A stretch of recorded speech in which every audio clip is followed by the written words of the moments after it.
Hello, my lovelies. This is Miss Joyful coming back to you.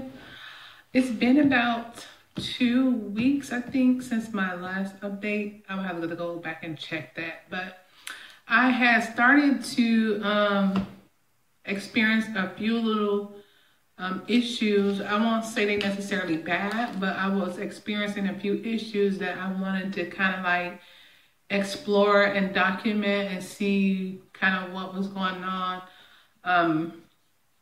As you guys know, okay, so to start off, my total weight loss is 18 at the moment. I'm holding steady at 18 pounds lost. So I think my start weight was 252.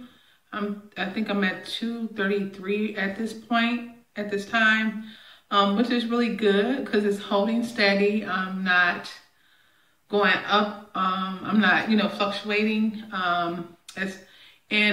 This is good because I basically have been eating a lot more than usual. And what I mean, I'll talk about that a little bit more later.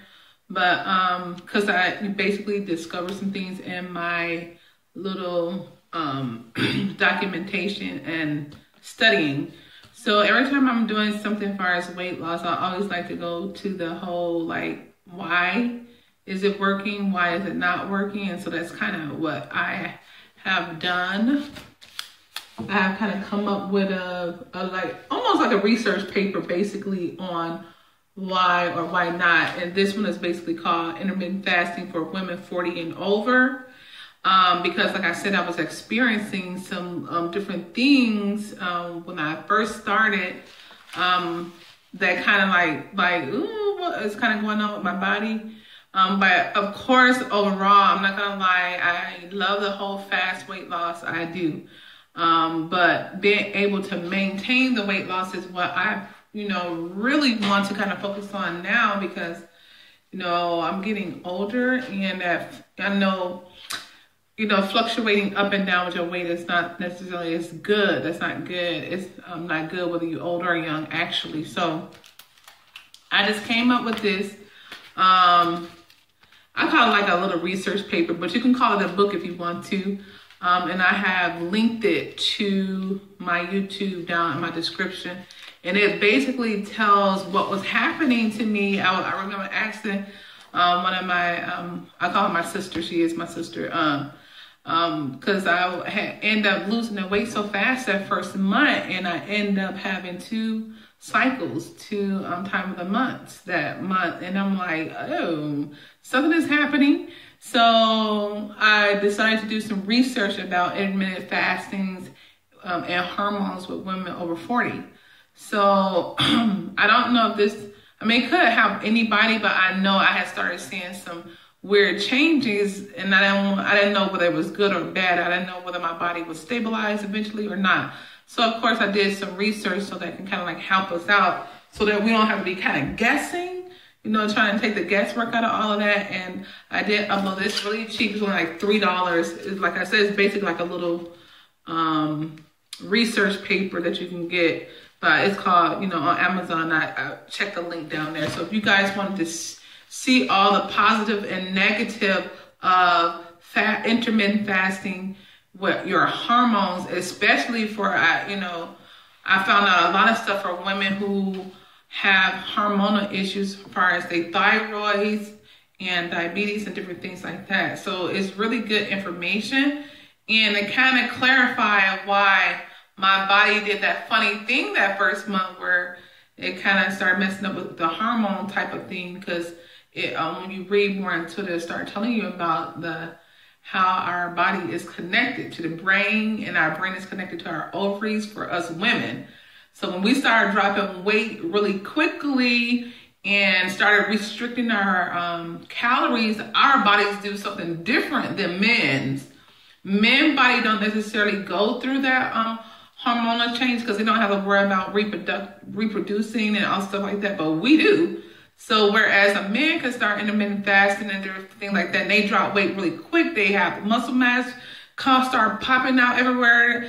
And for us, it's not as, like that because our bodies are so different. And that's why I wanted to get some research out there concerning the difference between the two And I'm going to do a really quick run over on some of the things, like really quick stuff where I found out why my body was doing that really weird thing of having an extra cycle. Because you can have an extra cycle, you can not have one at all. And this all had to do with that mind and reproductive system connection.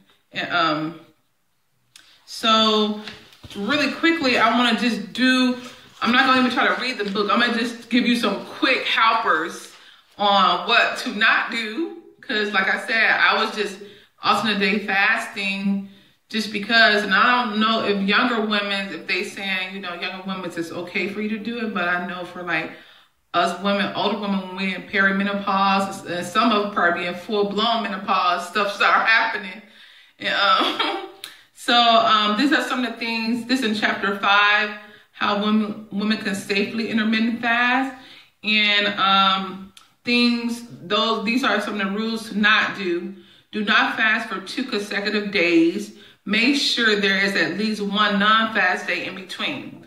Don't ever fast for more than 12 to 13 hours, which is funny because most of the basic fasting is that 16-hour window.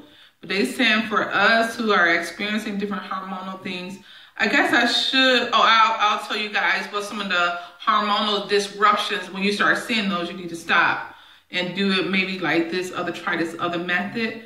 So don't fast for more than 12 to 13 hours. Any longer than that, you can risk upsetting your hormones. Never do hard workouts on your fasting day. So light workouts are it's okay for us. Never fast when you are on your cycle. I was doing that. Make sure you choose the right diet for your hormonal needs. I'm going to give you on another one. I hope I can get it quick enough. If I stop talking, I can give you out some of the things that you can do to kind of offset your hormones when you are fasting. Some good hormonal support. Start slow and gradually build up to your fasting periods. Paying attention to all your hormonal signals. Because my body did start giving me signals. I just didn't know what they were. Okay. So some of the signals are for hormonal imbalance. If your balance are starting to get unbalanced because of the fasting. Now this book tells you everything. I mean, my little research thing tell you everything. Okay. Irregular periods or stopping. You'll begin to have irregular periods or stop altogether. The first month I was on alternate day. I had an extra cycle, so that was a symptom that I didn't know. You start having sleeping problems, which I had those. Metabolism and digestive changes. I don't know. I didn't track that because I know I was still losing weight pretty fast. Mood swings or brain fogs. Now, for me, when I was on alternate day fasting, I felt like my brain fog went down. By when I was getting closer towards the end of my fast, that brain fog kind of just cleared out of there. And I was working my superwoman status. So I really, really love that. I don't know what's going to happen when I start doing, the shorter fasting windows, which I have. And I'll try to talk about that if I have enough time. I wasn't feeling cold. It says poor hair and poor skin health and always feeling cold.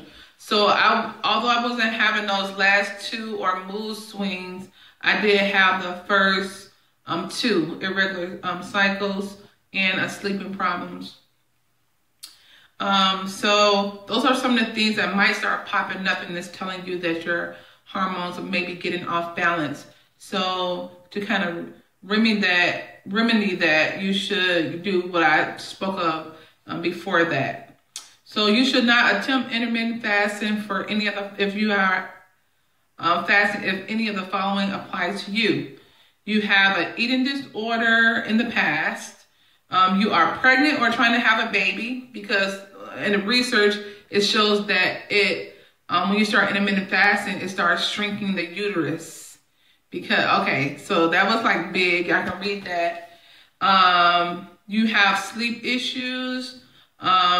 If you have adrenal fatigue, if you have PCOS or PMS, endometriosis, fibroids, All of these things are hormonal issues that's already pre-existing, and the intermittent fasting could upset it in some way. But all is not lost, because it's still a way that you can do it and to support that. They have different. So I found out that they call different fastings. It's called crescendo fasting. Crescendo fasting. Sorry about that. Okay, and this involves fasting for between 2 to 16 hours, 2 to 3 times per week. So I think it's less, fasting, less fasting days, 3 days a week. So do not fast for more than 2 consecutive days. Try to space them out across the week evenly. And then you have, on your fasting days, you want to apply the 14-10 rule, which means fast for 14 hours and then eat during an 8-hour window. Do not exercise heavily on those days, and drink a whole lot of water, herbs, teas, and try not to do the sweeteners or milk. Now, I have on my non-fasting days, I made sure I got the extra water in. I had the like the teas, the matcha teas, the ginger teas that help with inflammations. But you're usually going to apply like they said, the 14-10 fasting window for you. Okay, and then they have the 5-2 diet, which basically means you're gonna for 2 days out of the week, you're gonna reduce your calories to 500 calories 2 days a week. 500 calories 2 days a week. The rest of the 5 days you're gonna eat really healthy and normal. Okay. And so on your days that you are eating, you are not binge eating. You are not eating whatever you want. You're trying to reestablish a more healthier eating, and then taking those 2 days to kind of reduce your calories. So by the end of the week, you have a caloric deficit. Okay. And then you have that 16-8, which is lean gains. And this is 14. It's like a 14-10. The standard methods for this is for women, you're going to do 14-hour fasting windows, and then you're going to eat for 10 hours of that, 10 hours. So fasting for 14 hours, and you're eating your meals during a 10-hour window. Okay, I'm trying to go faster because I'm already at 12. Okay, so again, like I said, it's going to tell you a whole lot of stuff about your hormones. If something is happening in your hormones, you will be able to pick it up and say, okay, something happened, I need to tweak it. And they give you the tweaking, what you need to do and what you don't need to do. So, because like what I said, I was exercising hardcore. I was doing the really, really long fasting windows. I was doing all of that. So I haven't, because I had to stop for a little bit to do my research, I still was fasting enough to at least drop down to another pound for that week or so. So like I said, a total of 18 pounds lost, stable weight loss. I'm still fitting in my clothes really good. Everything is still going good. I just slowed down so I can see what were these hormonal things that I was getting, these signals that I didn't know nothing about. Okay, what to eat. Oh, you guys, guess what? My the coughing came back, and so that threw me off for a while. Because for all last week the coughing came back. But what I think happened was during the time when I was actually sick and lost my voice and all of that, I was drinking and re-drinking out of my bottles. And I must have not disinfected one of the bottles. And so I must have grabbed hold to a bottle that I previously had that was when I was sick. And guess what?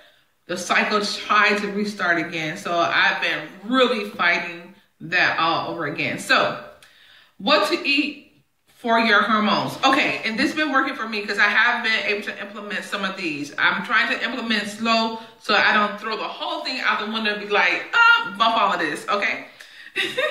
I don't want to gain those. I don't want to gain 18 pounds back. So I'm good. I'm trying to do good.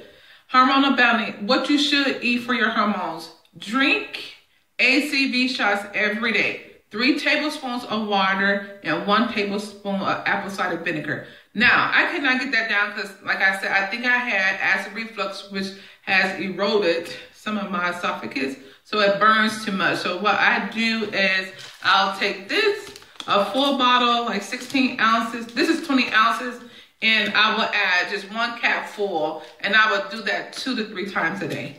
And I would drink that all. And it's better on my esophagus than trying to, do a hardcore ACV shot. But this keeps your body stabilized and keep your blood and insulin, balanced, so that when you start eating food, it don't completely throw you off the charts, okay? Start with cups of warming tea in the morning. I told you you guys I do that. You can do a warm cup of lemon water first thing in the morning to get your digestive system going.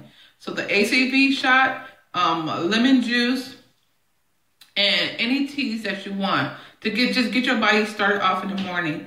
Take digestive enzymes. This is another thing that okay. So on the days that I was eating, I did started, I'm at 16. I started doing the enzymes, super enzymes. So on my biggest meal, on the days that I was eating, I would take a digestive enzyme to make sure it was breaking down all the fats, carbs, and I would actually take 2 with my biggest meal. Also, I'm going to try to do this real quick because it's going out. If you want to know what else, just go get the $3 books. $3, okay? Support your immune system with probiotics. With the enzymes and the probiotics, you are helping that gut flora to help support those hormones.